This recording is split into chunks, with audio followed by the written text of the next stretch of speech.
Friesland had te kampen met krimpgebieden. Het platteland krimpt hieltijd verder en meer mensen verhuizen naar plakken met een protte volk. Maar er binnen lokkig ek mensen die te wenje bleven. Wat had de krimp voor effect op deze gebieden en hoe gaan de bleeuwers daarmee om?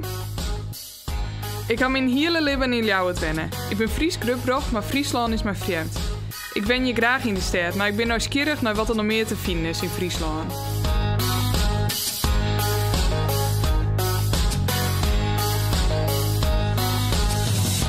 Joet ging ik naar Rie, Sint Anna en Soisberum. Ik zocht naar kunst, leer vlechten en prieuw het lok van het water. In Riet werd zo'n 400 mensen wenje stiet de fabriek Riet. Deze oude molkenfabriek biedt nou rond aan een galerie werd verschillende exposities te zien binnen. Ik ga opraad met de eigenaar van de fabriek, Dick Wolters, en kunstenaar Fred Tolen.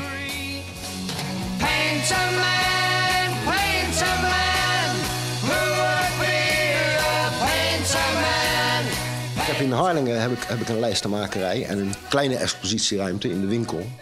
En ik wil dat graag uitbreiden. Het is gewoon heel prachtig om met kunst bezig te zijn en dat te kunnen tonen. En ja, hier is de ruimte.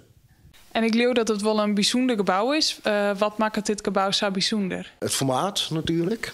Het is een enorm groot gebouw. Het was een heel leeg gebouw, er zat niks in. Het was één grote kale vlakte, kun je zeggen. En dat geeft de mogelijkheid om het zelf in te richten zoals je dat hebben wil. Nu is er een tentoonstelling van Fred Tolen. Het mooie in deze expositie is dat het een enorm gevarieerde expositie is. Dus niet alleen maar schilderijen. Normaal werken we met 2 of 3 kunstenaars. En dit is zo gevarieerd.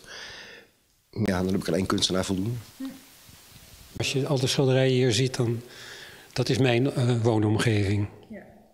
Ja, want ik wil vragen je wat inspireert jou, maar dat is de omjouwing. Ja, het is ook echt dat landschap. En ik hou ook ontzettend van de ruimte. En ik vind het spannend om die ruimte weer terug te krijgen op een plat vlak. Merken jou ook wat van een krimp? Als het op gebied gaat van vervoer en winkels, dat wel. Je ziet dat dat leeg loopt. Er is hier geloof ik nog een belbus. Er is hier een winkel die een paar ochtenden per week open is. En met name voor ouderen is dat heel erg vervelend. Maar niet in de krimp dat er geen jonge gezinnen meer zijn hier. Dat verbaast me juist, dat die hier wel blijven. Wat vind je het mooiste van dit gebied? De ruimte. Ik kom natuurlijk uit wat jullie het Westen noemen. En daar is alles volgebouwd. Horizonnen zijn vol. En hier heb je een enorme ruimte. Hier en daar een windmolen, maar dat is het dan ook. Willen jou hier wenje blijven? Ja, absoluut. Ja. Ik zeg wel eens als ik moet af en toe de afsluitdijk over voor werk. Maar ik zeg wel eens als ik terugrij, als het ding langzaam achter me afbrokkelt, dan zou ik het ook niet erg vinden.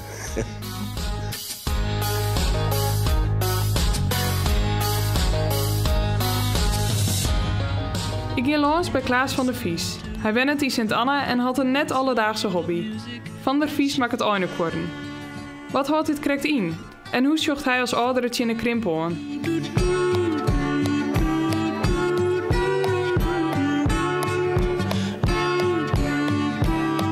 Waar ben je nou maar bezig?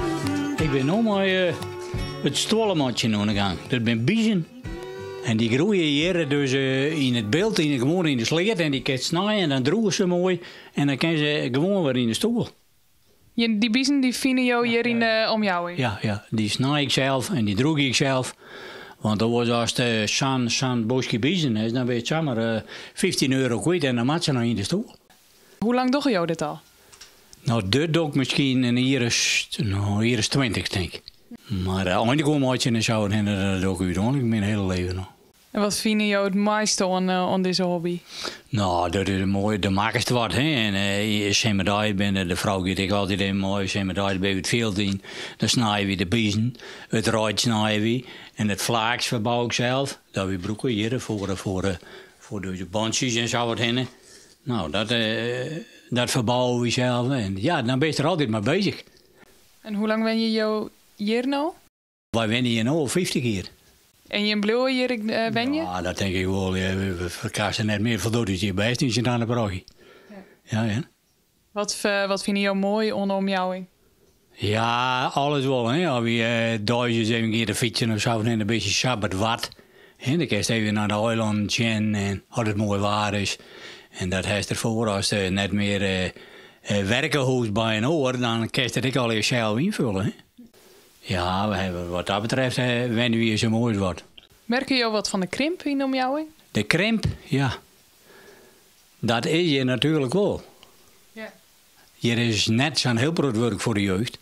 Dus als ze nou wat leren zouden, ze kunnen al dat er leren. Ja, ze kunnen, dat is een mooie sprake, ze kunnen oorlog hinder te leren. Maar ja, als er dan werkt, ergens werken, dan moet ze misschien wel ergens oor zijn. En zo, dan kan ze hier net blijven.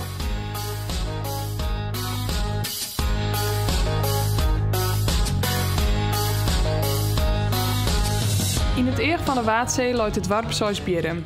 Hier ging ik op visite bij Waddengeluk. Waddengeluk is het biologisch-agrarisch bedrijf van Jurjen en Annegien Bruinsma. Waarom passen de producten die je maakt zo goed bij dit gebied? Nou, het zijn sowieso producten die van oudsher wel bij komen. Dus de groeiomstandigheden zijn goed en de groen is goed bij de zee, vruchtbaar. Dus ja. Is er een soort vraag naar streekproducten? Groeit wel laatste jaren. Streekproducten bloot altijd een lichte hoeveelheid, een soort werk. Maar het groeit wel, ja. En merken jullie wat van de krimp? Nou, eigenlijk net. Dus bij ons zit je in Sosbierum op squallen en die squallen die houdt het leerlingenaantal ik goed vast. Winkels bleef hier eigenlijk al wel in Sosbierum. Dus nee, valt wel mooi. En wat is zo mooi aan deze omjouwing? Nou, ik ben hier opgegroeid, dus ik heb mijn geboortegrond. Ik film hier thuis. Ja, het is de iepenheid, de rust. Ik merk altijd wel dat de oerdelwerk ben, als ik dicht bij de zee ben. Dat is altijd mijn herkenningspunt of zo. Dus ja, dat vind ik al wel prettig. Ja. Wil je meer wenje blijven? Ik zou net reden om je net... Nee, wij voor de rest prima naar de zee hier. Het zit er alweer op. Eén ding is zeker. Dit gebied leent zich zeker voor de arbeid. Of dat nou eindelijk voor een maatje biologisch telen of de kunst is.